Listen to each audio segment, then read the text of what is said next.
dijimos hace un ratito, tenemos a nuestro invitado del día de hoy. Hace unos meses lo tuvimos por aquí, hoy de nuevo para dar continuidad a temas importantes y a otros nuevos. Vamos a conversar con Ulises Rodríguez, director de Proindustria. Bienvenido a Buenos Días, RD. Gracias, muchísimas gracias. Y yo, pues, contento de estar una vez más aquí en este programa con ustedes, un programa tan dinámico, tan visto, con un público ahí que siempre está atento a lo que se trata en este importante programa matutino. Ulises, hace unos meses, creo que fue en junio que estuvo por aquí, hablamos de cómo iban los parques industriales en la República Dominicana y hablamos, creo, en ese momento de lo que había pasado en Salcedo, el incremento de nuevos empleados y demás por la reapertura que se dio allá. Entonces, ahora queremos saber cómo van otros parques en otras partes del país, qué fue lo que pasó en Baní, por qué no estaba funcionando este parque y cómo luego entonces ya ustedes le dan la apertura. Muy bien, muy bien. Pues les reitero las gracias por la invitación a ustedes, decirles que cuando uno comunica aquí, habla de los parques, a veces me veo la necesidad de aclarar que son parques industriales. El que ha sido maestro, yo fui maestro, entonces uno se da cuenta que el que sintoniza y dice, bueno, pero bien, hablamos de parques industriales que estaban cerrados, con naves, con espacio para el trabajo, para el empleo, y estaban cerrados por razones que todos conocemos, unas partes, situaciones que se dieron en lo internacional, falta de competitividad, pero también falta de una política clara de apoyo al sector, sobre todo en las zonas francas en este caso, porque tenemos los parques industriales que son fuera del modelo de zona franca, fuera de la ley, sí, que lo fomentamos en Proindustria, y es la industria nacional, donde quiera que esté, y que produce para consumir aquí o para la exportación. Pero en este caso hablábamos de las zonas francas industriales como Salcedo, que estuvo muchos años cerrado, cerca de 14 años, y lo reaperturamos. O sea, estamos ante una política clara de rescatar los parques de apoyo al sector. 14 años tenía. Sí, totalmente cerrado, o sea, no operaba nada, ya eso estaba obsoleto, ya todo se estaba arruinado. Ahí estaba en ruinas. Igual, pero Cotuí tenía 16 años cerrado y completamente cerrado, y las naves estaban igual, no diría en mal estado, porque en mal estado es poco, eso, la recomendación fue demolición de todo, pero nosotros entendimos en ese momento que era muy costoso, no teníamos los recursos y optamos por negociar con las empresas que no estaban interesadas en instalarse, que tuvimos que motivarles también, porque hay que decir esto, no había nadie atrás de esos cementerios industriales, como yo le llamo, y logramos reaperturar a Cotuí, que ya está operando. De igual manera, dinamizamos La Vega, que aunque no estaba cerrado, pero casi estaba mal, estaba deprimido, un ambiente depresivo era lo que había en La Vega, sí, un ambiente muy entristecedor, sobre todo cuando tú ibas a La Vega unos años atrás y veías el dinamismo, sí, y tú ibas ahora y veías que salían 2 motores, 3 motores, cuando antes salían miles de motocicletas salían y de personas trabajando. Ahora volvió el esplendor al parque, el dinamismo. En La Vega hay más de 4.500 personas trabajando, camino a las 5.000.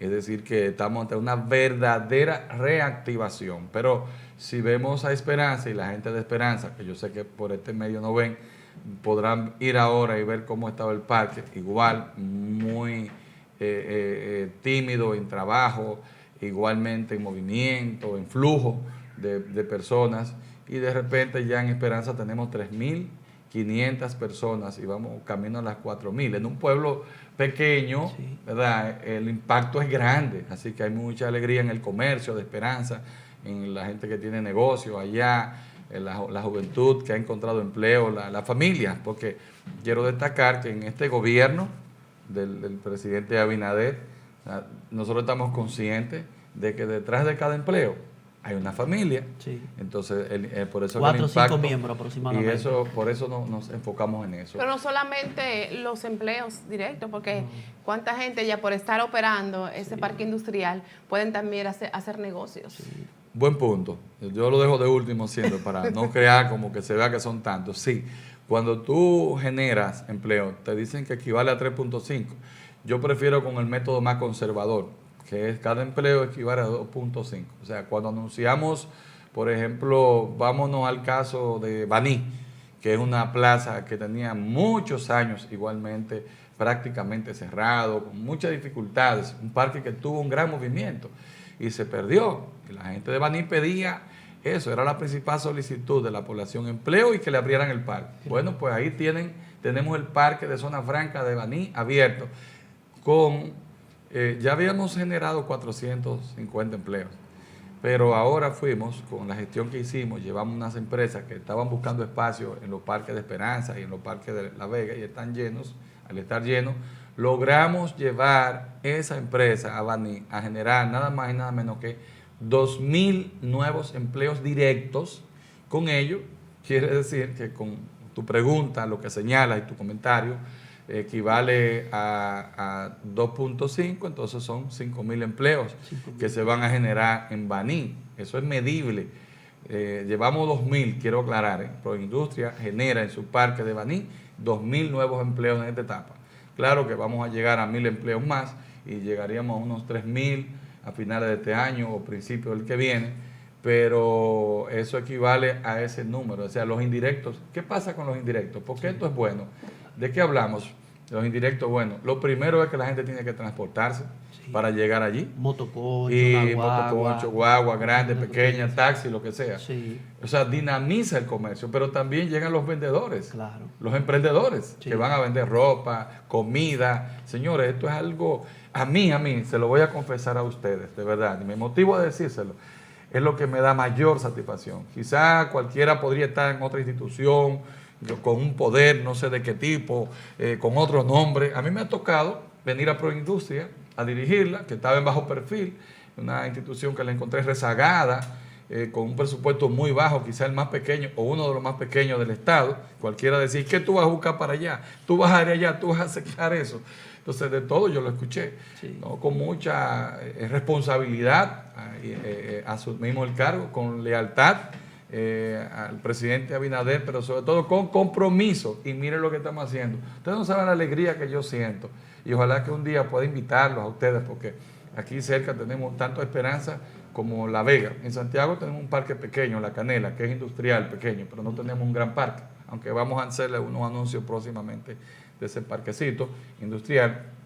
Pero me gustaría en un momento invitarles a ustedes, a que ustedes sean testigos, sean parte de lo que ocurre en esos parques. Cuando ustedes ven una madre soltera, testimonio que he visto con 2 o 3 muchachos diciendo que tenía años sin trabajar, mal pasando, y veía la esperanza de su vida en ese empleo, que no es un empleo, no es tan alto, pero es un sustento, claro. Es la forma del sustento. Llega comida a esa casa. Sí, de llevar la comida a la casa, como dice, pero también a esos muchachos que están ahí, esos niños, y la tranquilidad, la seguridad que le da, y algo digno, un trabajo, no tener que estar dependiendo de nadie. Sí. Y después entra otra persona a trabajar, porque entra uno a trabajar, pero luego entran 2 de una casa, y ahí entonces se complementan. ¿Qué cantidad se ha recuperado de empleo durante todo, desde que tú iniciaste, y la cantidad de parques? Sí, hay que ver que estos parques se sufrió lo que fue un desplome del sector y se perdieron muchos empleos. Sobre el tiempo de la pandemia. Sí, y antes de la pandemia, porque hubo 2 cosas.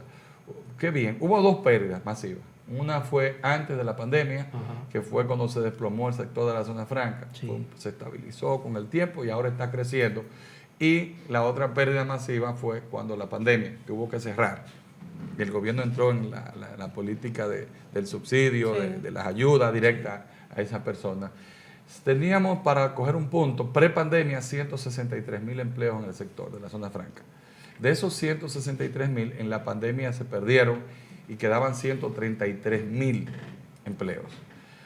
El reto del gobierno ya no era llegar a los 163, era estabilizar los 133, pero se mantuvieron los 133 y se recuperaron y llevamos de nuevo a los 163.000, o sea, a lo que había pre-pandemia.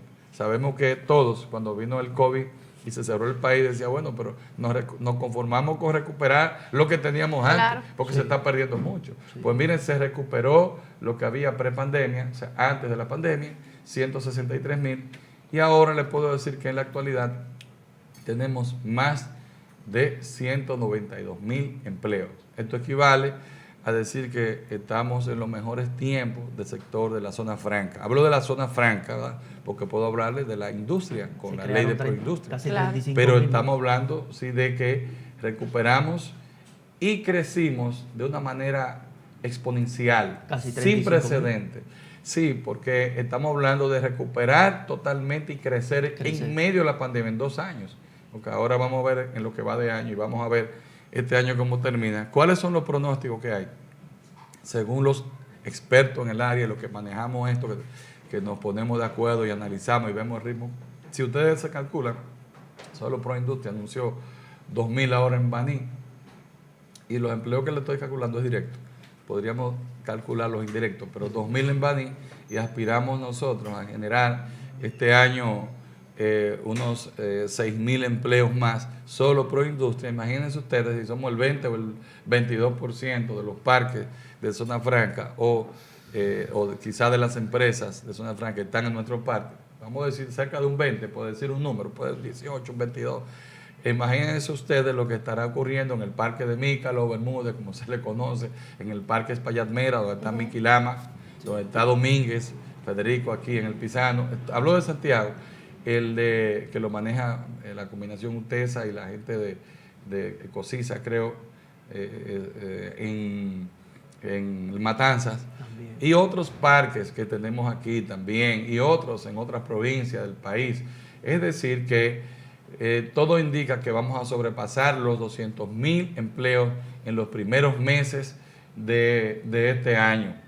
Ese número nunca lo tuvo. En los mejores tiempos, antes de desplomarse el sector de la zona franca, que se pensó que ya iba a desaparecer, resurge y ahora vamos a sobrepasar los números que tuvimos en aquel tiempo cuando las naves empleaban mucha gente, porque ese es otro factor. Los empleos que se están recuperando ahora mismo son en una época en la que una nave, cuando te empleaba 400 personas, ahora te coge 200 y algunas 30 o 40. Por la tecnología. Por el tema de la tecnología y la diversificación.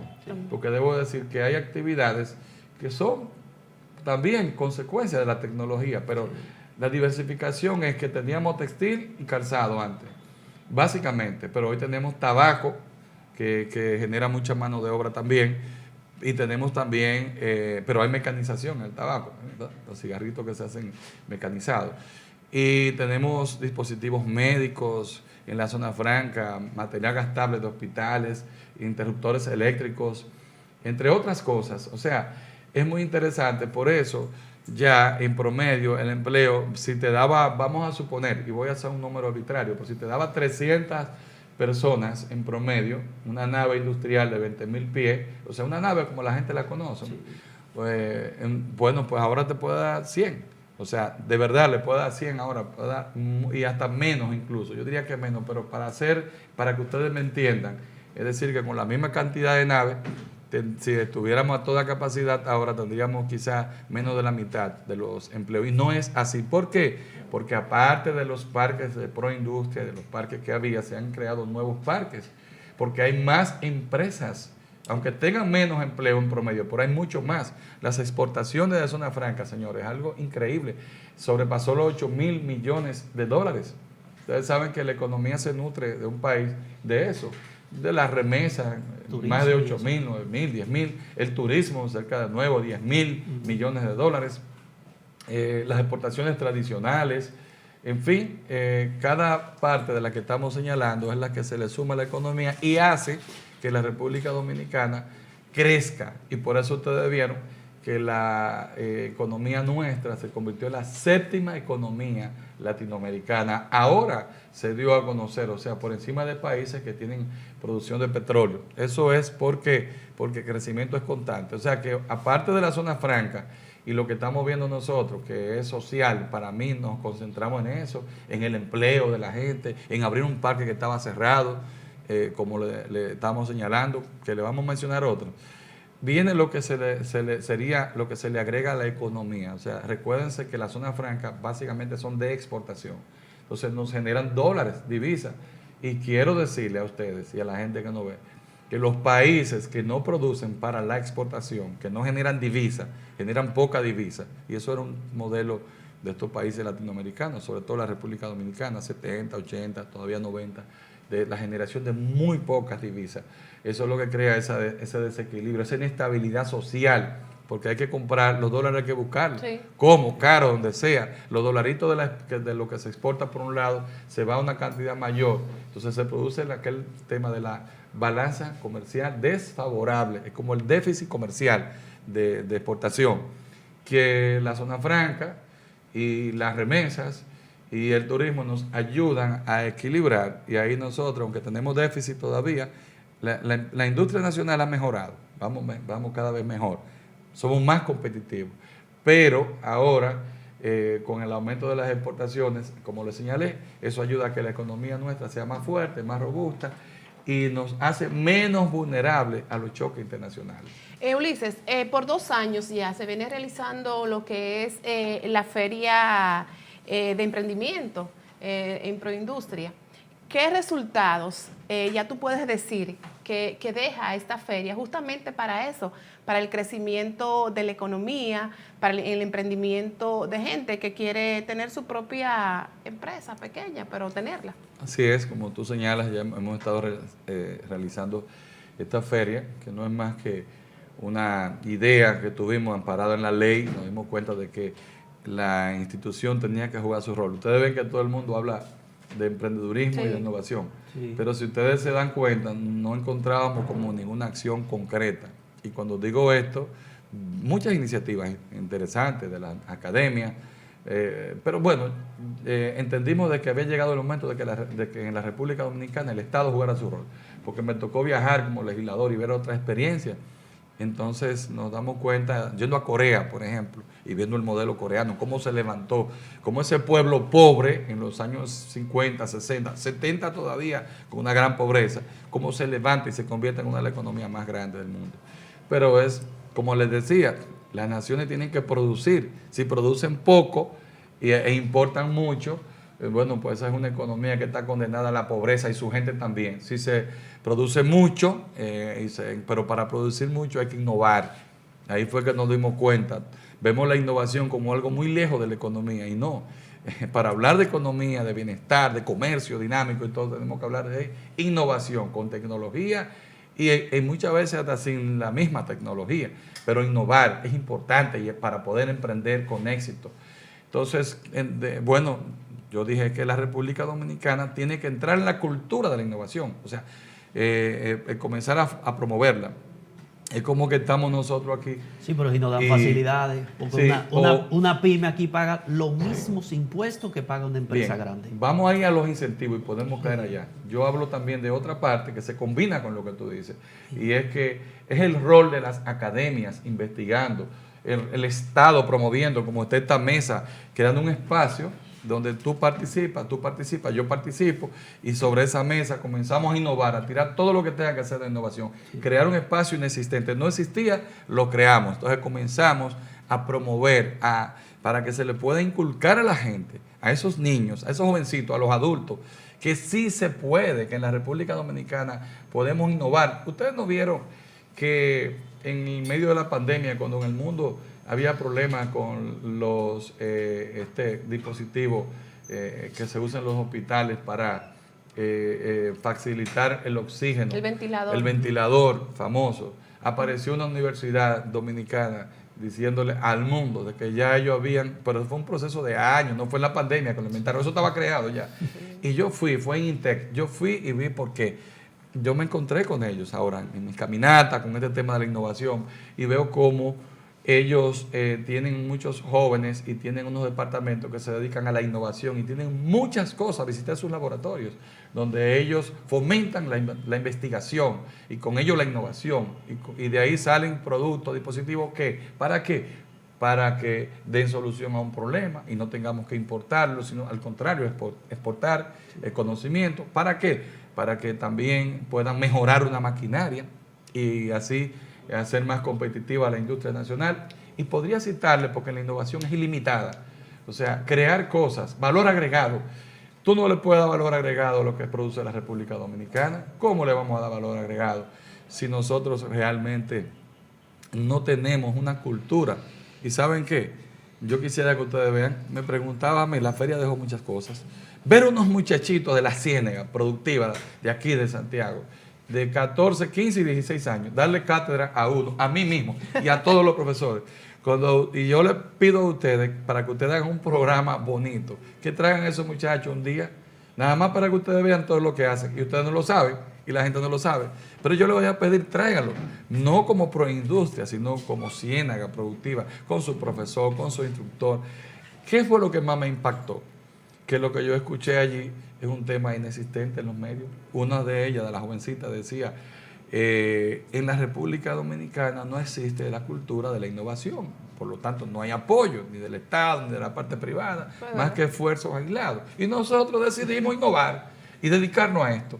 Óyeme, eso te choca, yo lo digo en resumen, pero ustedes tienen que vivir esos muchachos con esos términos que usan, que tú dices, pero yo no conocía esto, con la edad que tengo. Entonces sí, hay un gran talento en la República Dominicana. Sí. El dominicano, ustedes saben cómo es, cuando se le da apoyo, es aguerrido, es luchador, es combatiente, y de eso es que se trata. En Proindustria decidimos crear ese espacio, que es esa feria de innovación, abierto, amplio, invitando a las academias, a la industria, a todo aquel que se sienta y crea que pueda innovar, aportar al país junto con el Estado y con nosotros para que la gente, para fortalecer esa cultura. Y los resultados han sido extraordinarios. Yo sé que por falta de tiempo no le voy a decir, porque para eso me gustaría que viniera parte del equipo también de ella, porque yo no sé si tú te has orejeado o qué, pero uno de los temas que estamos discutiendo ahora, porque es tan grande, es la pregunta que tú hiciste. O sea, la feria, resultados de la feria, porque es tan rico. No, lo que pasa es hablamos de que vemos maquinaria, muchas veces eventos que se ven muy bonitos, que bueno que hayan tenido esa idea, pero después decimos, ¿y los resultados? ¿Cuáles fueron realmente? Entonces, por eso me hice la pregunta. Muchas patentes. Los países, el nivel de desarrollo, ustedes saben que se va midiendo, en parte, un indicador sería la generación de patentes. Y la República Dominicana en toda su historia tenía muy pocas patentes y produce muy pocas patentes. Y cuando ustedes pueden ver, no solo por la feria, sino que se dieron a conocer en la feria, y la feria ha provocado otras, y estamos incentivando eso, pues ya nosotros hemos aumentado de manera significativa. Allí se presentaron cerca de 15 o 16 nuevas patentes, y nosotros estamos acompañando a otras personas que lo tienen. Es decir, ustedes se van a dar cuenta de que ciertamente es un tema importante. La gente dice, ¿qué relación tiene? Es que detrás de una patente industrial viene el desarrollo de un producto, viene el derecho que le asiste a una persona a negociarlo, a comercializarlo, pero también viene esa parte creativa. Y entonces, conjuntamente con la educación, ahí tú puedes ver cómo un pueblo se comienza a desarrollar. Aquí se están dando las condiciones, pero hacía falta un poco de visión en ese sentido, y eso es lo que estamos haciendo nosotros. Ulises, hay que hablar de las aspiraciones a la alcaldía. El PRM el otro fin de semana presentó diferentes aspirantes a la alcaldía por Santiago, y por supuesto que entre ellos, como esperábamos, estaba Ulises Rodríguez. 5, bien. 5 son ustedes. Bueno, yo de verdad, soy un demócrata a carta cabal, y querían caminar algunos de los compañeros. Nos reunimos, bueno, ¿y por qué no? Vamos a caminar, y así lo hicimos, aunque yo de todas maneras comencé a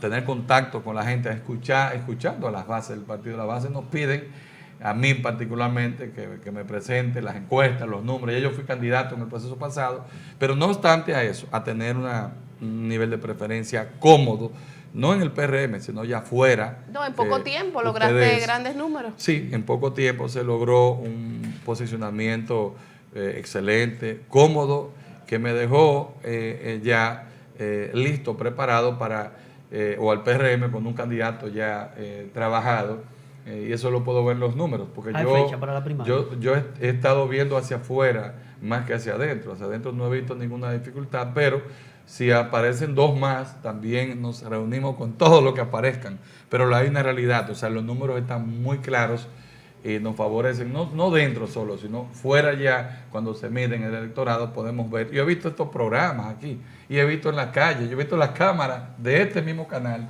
rodar, ¿verdad? Y expresarse, ese cortecito que hacen, cómo la gente se expresa. y cómo la gente habla Ah, sí, con aquí el se hizo nivel. un sondeo, No, yo lo sí. vi, yo lo tengo. Y la Ya verdad vemos es que está atento. la verdad es que viendo eso y en otros canales, hermanos, en otros programas, viendo las encuestas, yo me siento contento, agradecido de Santiago, de que me den en ese nivel de preferencia, de valoración, y con eso yo creo que se lo digo todo. ¿Hay fecha para las primarias? Bueno, la verdad que ya la Junta emitió el calendario de acuerdo a la ley y dependiendo de la modalidad que se escoja, Todavía no se sabe el partido. entonces tenemos, mira, la campaña interna se inicia formalmente Junio, julio. el día 2 en este caso, cada domingo de julio. Julio. O sea, y las primarias serían en octubre, la primera semana. Entonces, ahora eso va a depender de la modalidad. En el caso del PRM, nosotros tenemos reunión hoy a las 5 de la tarde, la dirección ejecutiva, porque quiero recordarle, yo formo parte de ese organismo y en ese organismo es que se decide la modalidad de la escogencia. Hasta ahora todo se parte de la convención, que es lo tradicional, pero hay diferentes métodos. O sea, tú tienes una convención de primarias abierta, la tienes con militantes también del partido, la tiene con de delegado, la puede ser con encuestas. Es decir que son diferentes los métodos y eso es un tema que se va a discutir y vamos a ver las reservas, si hay reservas para las alianzas o para lo que sea. Pero Eddie Olivares no dijo eso, porque hace 2 semanas que Eddie Olivares dijo que todo el que quiera tiene que competir y que eso está bien, iba a ser la medida. Sí, eso está bien. Eso es lo que está bien. Eso debe pero ser hoy así. hay una reunión y ustedes saben que también. Entonces, ¿qué vamos a hacer con la cantidad de alcaldes que han pasado? Y hay, por eso, ¿Vienen a competir? Por eso hay alianzas. Definitivamente que no. O sea, no en todos los casos. Cuando tú tienes una alianza con un alcalde, es que tú tienes que ver o si va a aspirar de nuevo alcalde, si va a aspirar a otra posición, o si definitivamente no aspira. O sea, yo no he formado parte de esa política de alianza. A mí de los temas que yo no estoy manejando. Ahora, a partir de hoy, después de la reunión de la dirección ejecutiva, donde se van a discutir los temas y a tomar algunas decisiones, yo puedo responder cualquier pregunta en ese sentido. Ulises, un tema caliente este fin de semana que no podemos dejar de preguntarte. En la operación Calamar, que se realizaron varios allanamientos en el país este fin de semana. Y mucha gente se pregunta por qué en este momento se hacen esos allanamientos, por qué no se hizo desde antes estas figuras tan importantes en el gobierno pasado, o tendría que ver con una marcha que había en la capital de la Fuerza del Pueblo, donde las mujeres se estaban quejando del alto costo de la canasta familiar. ¿Qué opinión te merecen esos allanamientos? Mira, yo no puedo de verdad en este momento opinarte, sería una parte de mí, o sea, poco responsable. Primero, como fui legislador, yo podía responderle a ustedes como legislador inmediatamente. El legislador tiene una particularidad, representante del pueblo, pero soy funcionario. Y pertenezco a otro poder del Estado. El poder del congresual, el poder legislativo, tiene una función. El poder ejecutivo tiene otra. Aquí yo soy administrador, aquí yo soy director de una institución. Y ese es un poder diferente, que es el poder judicial. Ahí se combina lo que es los jueces que van a decidir hoy cualquier medida que se le pida y la iniciativa del Ministerio Público, que está vinculado. De manera que yo eso lo quiero verlo. Ayer leí un poco, me tomó de sorpresa, tengo que decir que me sorprendió bastante. No al país entero. Y ayer leí un poco en la mañana y cuando estuve leyendo me doy cuenta que es complejo. Sí. Es un tema complejo. Hicieron 40 allanamientos. Sí, entonces 18 en el caso detenidos. 18 detenidos. de ustedes tienen la libertad de opinar. Yo, por delicadeza, no debo opinar. Podría tener mi opinión en privado con ustedes. Yo no tengo problema en hablar, pero necesito más información.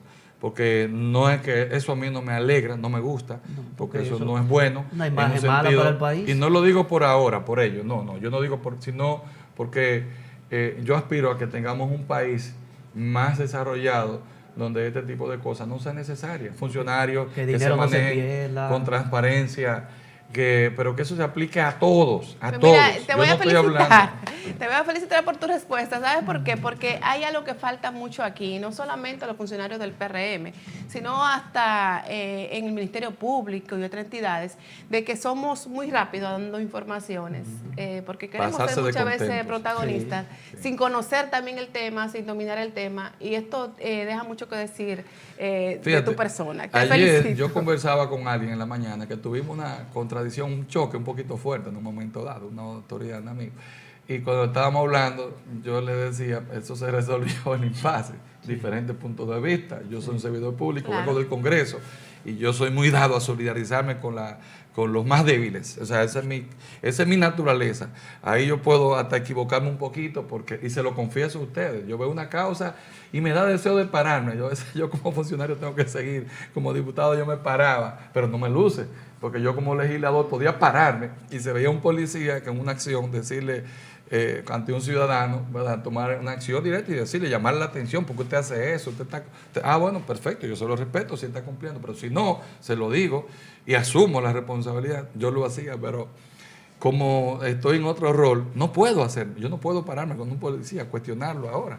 O digo un policía, puede ser, policía que está cumpliendo con su deber, que tenemos una buena imagen, que ha mejorado. Yo puedo hablarle de un militar, yo puedo hablarle de un funcionario también de otra área del gobierno. Entonces tuve que resetearme y entender cuál es mi función. Después de tantos años siendo legislador, lo que tengo son 2 años en esto.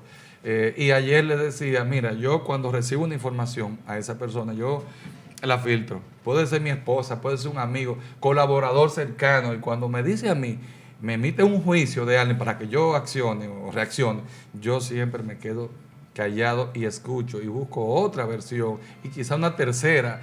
Y después de eso, entonces yo doy una opinión. Yo me está haciendo señas, pero es que yo tengo que preguntarle de esto si tal vez me puede responder. El alcalde Abel Martínez de Santiago y aspirante a la presidencia ya por el PLD, o el candidato del PLD, dijo pronunciamientos en el día de ayer en los diferentes encuentros que hace. Asegura que de no bajar el gobierno los precios de los combustibles y alimentos, estaría estafando o están estafando al pueblo dominicano. Yo creo que son un poquito exageradas las declaraciones de él, debe de revisarlas. Le voy a decir por qué. Porque lo social, el que gobierna sabe cómo que se gobierna. Apenas hace unos días que el precio del petróleo bajó y dice que bajó antes del 20, sino del 21, los precios, que en lo que va hasta el 21 no habían tenido estos precios, pero antes tuvieron unos precios más bajos. Entonces, ustedes saben que cómo funciona el país, la nación, el tejido social. Si usted lo baja de golpe, porque bajó, perfecto. Si lo sube, entonces viene un movimiento popular, lo que sea. Entonces, el manejo del Estado requiere sobriedad, cuidado. No se sabe si esto es coyuntural y se toma un tiempo a transferir también, porque esos son precios que se pagan previamente. Al precio que está entrando hoy, no es el precio que tú puedes ponerlo mañana, tú no puedes bajarlo de golpe. Tienes que esperar, ver si el comportamiento de los precios es el precio que es lo real. Digo, amén, aparte de lo que yo estoy diciendo, de la ley. Y la ley dice cómo.